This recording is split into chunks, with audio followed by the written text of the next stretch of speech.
নগর পুড়িলে দেবালয় কি এড়ায়, তেল পাম্পে পড়া শুরু করেছে মিডল ইস্টের যুদ্ধের প্রভাব। আমি আছি রাত 4টা বাজে এবং বাংলাদেশের একটা তেল পাম্পে, যেখানে তেল দিচ্ছে কিন্তু মানুষ প্যানিক বাইং শুরু করেছে, অতিরিক্ত তেল কেনা শুরু করেছে, যেটা হয়তোবা তাদের প্রয়োজন না। কেন বলছি প্রয়োজন না, চোখ বন্ধ করে বলতে পারি এই মুহূর্তে আজকে হঠাৎ করে যখন নিউজ আসলো 2 লিটার তেল পাবে বাইক এবং 10 লিটার তেল পাবে প্রাইভেট কার, তখন থেকে মানুষ মনে করছে আমরা হয়তোবা তেল পাবো না বা কোনো একটা সংকটে যাব।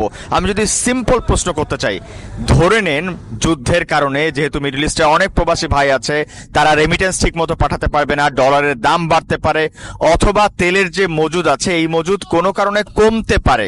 তবে যদি শেষ হয়ে যায়, আপনার কাছে টাকা থাকলেও তো আপনি কিনতে পারবেন না, তো টাকার কোনো ভ্যালু তখন থাকবে না। আর এখন আপনি যদি 10 লিটার এক্সট্রা কিনেন, সেটা সর্বোচ্চ 2 দিন যাবে, 3 দিন যাবে, 5 দিন যাবে, তারপর যদি 20 টাকা করে বাড়েও 10 লিটার তেলে আপনি 200 টাকা সেভ করবেন। কিন্তু এই 200 টাকা সেভ করতে যে এরকম প্যানিক যদি করেন, এরকম সিচুয়েশন যদি তৈরি করেন, তাহলে এই দেশের, এই রাষ্ট্রের 2000 কোটি টাকা হয়তো ক্ষতি হয়ে যাবে, অথবা তার থেকে বেশি হবে।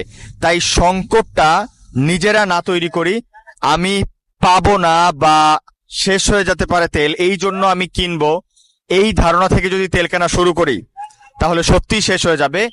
আর তখন আমরা সবাই একসাথে বিপদে পড়ব।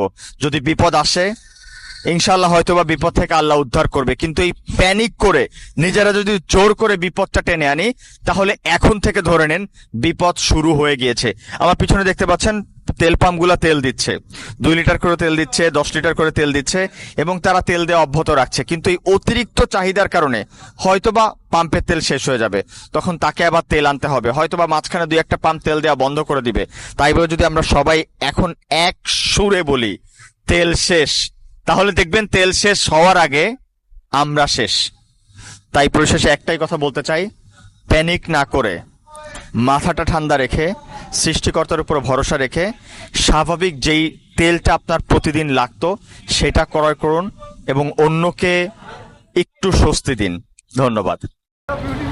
হাই ভাইয়া, কেমন আছেন? আপনারা কি পেয়েছেন? কতটুকু? 200 টাকা। 200 টাকা।